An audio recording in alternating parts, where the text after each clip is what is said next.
Joignez-vous à la discussion. Appelez ou textez le 187 Cube Radio. 1877-827-2346. Vous savez comment j'haïs ça dans les médias, là, à la radio, à la télé. Les gens se goinfrent, puis tu sais pas ce que tu manges. Puis là, ils te mangent en face, puis j'haïs ça. Sauf que là, c'est pas pareil. C'est pas un prétexte pour se goinfrer. Peu, mais quand même. Là, la pizzeria numéro 900 est arrivée 43e au classement World's Best Artisan Pizza Chains. C'est quand même impressionnant, la seule au Québec. Avec nous, Mirko D'Agata, qui est chef exécutif au groupe numéro 900 Pizzeria Napolitaine. Mirko, bonjour. Bonjour. Merci de m'avoir ici. Ben, d'abord, bravo. Merci. C'est impressionnant. C'est impressionnant. Moi aussi, j'étais très impressionné quand j'ai lu la nouvelle. Mais on est vraiment, vraiment très, très fiers de ce qu'on a accompli. Parlez-nous on va commencer par vous, Mirko. C'est quoi votre trajet pour... parce que là, vous êtes un pizzaiolo. Vous êtes comme un chef, là, comme un roi, comme un demi-dieu là, de la pizza. Je m'arrêterai à pizzaiolo, ça va. Mais merci. Par quoi vous êtes passé pour arriver là? Je suis passé par apprendre les métiers à fond. J'ai commencé autour de 14 ans en Italie et après ça, je suis arrivé ici en 2012. Donc, ça fait 12 ans que j'habite au Québec, j'habite à Montréal. Et en Italie, qu'est-ce qu'on vous a enseigné? Qu'est-ce que vous avez compris? Parce que vous avez compris quelque chose de la pizza. J'ai appris à travailler la pizza napolitaine en particulier. J'ai fait beaucoup de boulangerie aussi. Ça veut dire quoi, travailler la pâte? Travailler, donc comprendre tous les processus derrière la fermentation, la maturation de la pâte, quelle sorte de farine qu'on utilise, qu'est-ce qu'il y a à l'intérieur de la farine et comment on réagit au travail qu'on veut faire. OK, pas en sans dessin comme moi, qui prend de la farine, qui mélange ça, puis qui dit « Pourquoi elle n'est pas belle, la pâte? » Mettons, j'ai lu quelques lignes de plus dans le livre. OK, et là, êtes-vous arrivé au sommet de votre art, de votre métier? Je pense que j'ai encore... Sans humilité, là. OK, sans humilité. Ouais. Donc, j'ai encore beaucoup de routes à faire, je trouve. C'est vrai? Oui, sûrement. Il y a toujours à apprendre, mais ça, on le dit tout le temps, mais il y a surtout beaucoup à apprendre sur qu'est-ce qui se passe autour de nous dans le monde. C'est plus ça que comprendre les produits. Qu'est-ce que ça veut dire, ça? Ça veut dire que si on regarde le classement qu'on a eu, c'est sûr que il y a beaucoup de monde qui fait de la pizza. Ça, on le savait avant aussi. Ouais. Mais ça veut dire qu'on peut faire beaucoup de travail pour arriver au sommet. Donc, moi, j'ai encore de la route à faire. Puis, tout le monde ensemble, toute la grande famille connaît 900. Et surtout le Québec et le Canada, on a encore des routes à faire pour pouvoir s'améliorer. Votre français, vous ne l'avez pas appris en Italie? Non, je l'ai appris ici. Puis, je raconte toujours une petite anecdote. C'est que les premières fois que j'ai commencé à travailler avec numéro 900, j'utilisais beaucoup mon téléphone pour traduire parce que je ne comprenais pas trop qu'est-ce qu'on était en train de dire. Il y a 12 ans. C'est surtout l'accent qui est complètement différent de ce que j'étais habitué à entendre en Europe, en France, ou même en Italie. Moi, je viens du Piémont. Je ne suis pas très loin de la France. OK.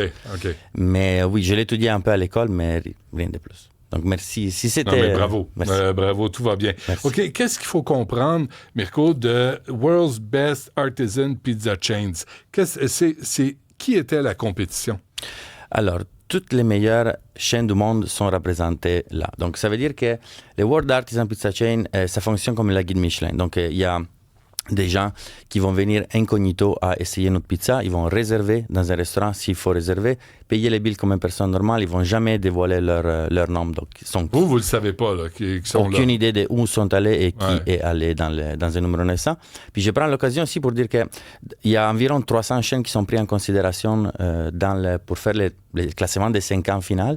Et nous, on a une autre sorte de pizza qu'on fait, que c'est la pizza romaine avec morceaux. Et on est beaucoup plus petite avec morceaux, puis on est arrivé 60e. Donc, on n'est pas dans les 50 pizzas, mais on est dans les chaînes de pizzas excellentes. Et ça, c'est à travers le monde? Ça, c'est à travers le monde. C'est pour ça que je dis, il y a beaucoup à apprendre aussi de comment on apprête la façon de promouvoir la pizza, puis de la mettre en valeur, les produits et tout le travail derrière la pizza, pas seulement... Mais Mirko, vous avez beau être le plus grand pizzaiolo, non, mais si le service est pourri, si je trouve un cheveu dans ma pizza, ça va aller mal. Ça va aller très mal. Mais vous êtes dépendant aussi. Là. Vous faites la pizza. Disons qu'elle est pas mal parfaite. Là. Elle est pas mal à votre goût. Vous l'envoyez. Si le serveur, la serveuse, là, la présente mal, si elle attend... Vous êtes dépendant de l'équipe. Oui, mais l'équipe, c'est la base de tout ça. Sans l'équipe, sans tous les pizzaioles, les serveurs, les serveuses qu'on a dans les pizzerias, on ne serait pas capable d'être là. Donc, la beauté de ces classements-là, c'est que pour une fois, ce n'est pas seulement la pizza au centre de l'attention, mais c'est les services, c'est les décors, c'est la carte de vin, c'est l'ambiance, c'est la musique, c'est tout. Et pour une chaîne, c'est étonnant parce que vous avez une carte de vin étonnante, là, mais privée. Là. C'est une collection privée. C'est une collection privée, puis ça, c'est un des facteurs sur lesquels on va travailler pour encore mettre sous la lumière qu'est-ce qu'on fait et tous les efforts qu'on fait pour les vins, pour la recherche de vins, comme on essaie de faire pour les produits. Est-ce que je me trompe, Mirko, mais la première, là, numéro 900, c'était sur Bernard à Outremont? Oui, sur Bernard à Outremont en 2014. C'était là, hein? Oui. Puis moi, j'étais allé à l'époque, là, puis on y allait avec des amis. Puis c'était... Comment vous faites pour vous assurer que si on va à... Il y en a un au Promenade Saint-Bruno, il y en a un à Saint-Lambert, il y en a... Comment vous faites vous assurer que la qualité est pareille partout? C'est vraiment formation continuelle. Puis on a une équipe qui s'occupe de la formation et qui s'occupe aussi de pouvoir soutenir autre que former nos pizzaioles. Parce qu'il y a quand même un roulement qui est normal, naturel dans la restauration. On le sait. Puis l'important, je trouve, c'est réussir à montrer les choses qu'on fait, mais créer un attachement à la marque et au métier avec Numéro 900. Là, vous avez une cliente difficile, là. Ben, en fait, parce que moi, je suis sans gluten, sans lactose, donc vous comprendrez sans que plaisir, sans plaisir, sans fun, sans rien. Sans rien. Donc, si vous avez des biscuits soda, ça va faire le job. Mais pendant des années, il a fallu que je fasse un trait sur les pizzas jusqu'à ce que je découvre que vous aviez des alternatives. C'est sûr qu'en épicerie, il y a les fameuses croûtes de chou-fleur, mais le nombre de fois que j'ai failli me casser des dents. Ouais, mais ils vendent aussi du carton que tu peux manger. Ça aussi, c'est vrai. Mais tu sais, je trouve que vous avez vraiment une bonne pâte sans gluten qui est quand même assez, je suis pas bonne dans les termes de pâte, mais fluffy, là, souple, merci. Bon. Puis on ajoute à ça le fromage que vous mettez par-dessus. Donc, j'ai une option de pizza, puis depuis que j'ai découvert que vous aviez cette option-là de disponible, j'ai pu redécouvrir le plaisir de manger la pizza. Ça va faire. Mais c'est un témoignage, c'est pas de l'infopub. Vous avez apporté des pizzas? Oui, toutes, mais sauf la sans gluten. Non, c'est pas vrai. Et la première, en plus. Puis vous savez... Juste ici, oui. Pour toi. Ah ouais, tu vois. Mais vous savez ce que j'entends, moi, à chaque émission, à tous les jours, j'entends Stéphanie qui dit « j'ai faim ». J'ai faim. Alors là, aujourd'hui, je ne l'entendrai pas. Merci. Mais j'en ai d'autres aussi pour vous. Mais... Ah ben, on peut y sortir. Là. On va sûrement avoir des mouettes et des goélands qui vont venir se servir. Mais c'est quoi la certification AVPN? Ça, c'était notre step super important pour Numéro 900. La certification AVPN, c'est une certification qui protège la façon traditionnelle de faire la pizza napolitaine. Qu'est-ce que ça veut dire? Alors, comment on fait la pâte, les heures de fermentation et maturation? On la cuit dans un four qui est fait comment? Donc, ça doit être un four traditionnellement napolitain, donc un four à bois ou des dérivations. Donc transformé au gaz, mais quand même avec les mesures, les dimensions d'un four au bois napolitain traditionnel. La température de cuisson, donc 480 Celsius ou 900 Fahrenheit, de là le numéro 900. Et après... c'est de là que ça vient? Oui. Merci. De rien. Je n'osais pas poser la question. et après ça, tous les ingrédients qu'on utilise, donc à partir de la farine, à l'huile d'olive, à l'aisselle, les styles des techniques de pétrissage qu'on utilise. Donc, on met tout ensemble, on fait faire une fermentation à la pâte, après on la joue. Qu'est-ce qu'on fait? La façon traditionnelle de le faire pour la VPN, c'est de faire une pâte où on met tout ensemble et on fait une fermentation et après ça, on utilise la pâte normalement sans jamais utiliser le frigo. Donc, tout ça, y compris le temps de cuisson de 90 secondes, ça fait en sorte qu'on a la possibilité de protéger et certifier la pizza napolitaine. C'est vraiment... Vous travaillez-vous encore... Souvent, je fais encore des pizzas. Mettons que je ne dis pas que je suis à la semi-retraite. Non, c'est pas vrai. Non, je fais encore des pizzas. Il y en a où à Verdun? Il y en a. On est allé à Verdun aussi. Il y en a à Verdun. Il y en a un peu partout à Montréal. Comptez qu'on a. Là, vous allez dominer le monde. Là. C'est ça le but. Là. On commence par le Québec. Commencer à dominer le Québec. Ça, donc, pour comprendre, le 43e sur 50, une sélection de 300 à l'origine. Oui. Savez-vous avec quelle pizza vous avez gagné? Non, parce que ça aussi, c'est pas une pizza en particulier, mais c'est vraiment... ça peut être différentes choses qu'ils ont essayé. Donc, très probablement, c'est la margherita ou la marinara. Ce sont les pizzas que normalement ils vont goûter. Donc, c'est les classiques de la pizza napolitaine pour qu'est-ce que ça nous concerne. Parce que c'est plus simple, c'est parce que c'est l'UNESCO, là. C'est certifié par l'UNESCO. Oui, la façon traditionnelle de faire la pizza est protégée par l'UNESCO. Donc, les métiers du pizzaiolo est protégé par l'UNESCO et pas la pizza. C'est vraiment les métiers c'est les métiers qu'on tramande de père en fils, on peut dire, qui est protégé par l'UNESCO. C'est vraiment... Depuis 2017. Vous n'êtes pas tanné de faire des pizzas à un moment donné? Non. Pas une autre pizza. Ah ouais, pepperoni fromage. Ah ouais, ça vous arrive pas? Non. Qu'est-ce que vous aimez là-dedans? La pizza que je préfère, mettons, c'est la marinara, sans aucun doute. C'est ça le plus difficile à faire? Selon moi, c'est la plus difficile à faire parce que c'est la plus simple.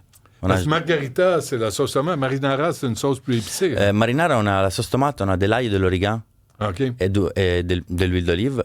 Et dans la classique, on n'a même pas de basilic. Mettons qu'on ajoute le basilic. La chose difficile, c'est qu'on fait cuire la pizza sans la sécher trop, sans la laisser trop liquide la sauce. Donc, c'est ça la beauté et la difficulté là-dedans. C'est ça le défi. Le plus simple, parfois. Hein? Le plus simple, c'est le plus difficile.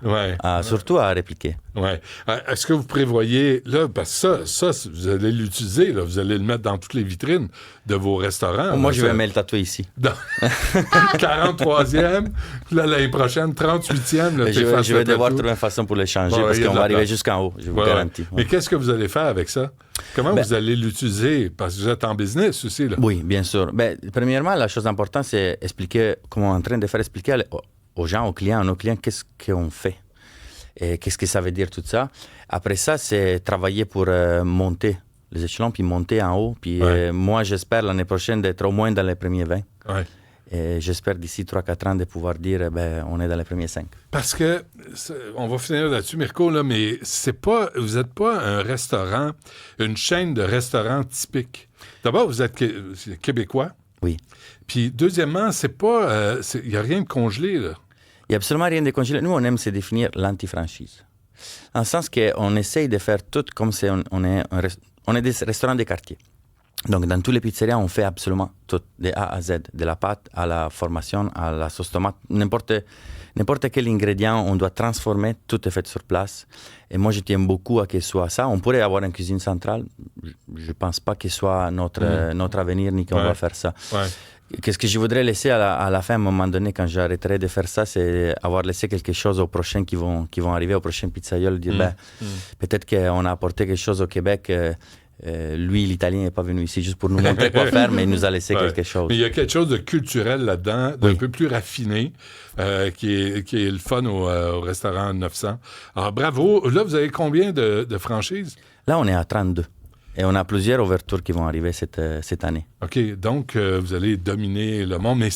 Mais sincèrement, moi, avec ma famille, j'y allais déjà. T'sais, là, quand Cybèle m'a parlé de votre succès, là, j'étais content pour vous autres. Merci beaucoup. Je suis content pour cette entreprise québécoise qui est ici au Québec et qui offre un produit de qualité. Et es-tu de qualité, Stéphanie? Ou? Mon Dieu, j'achève.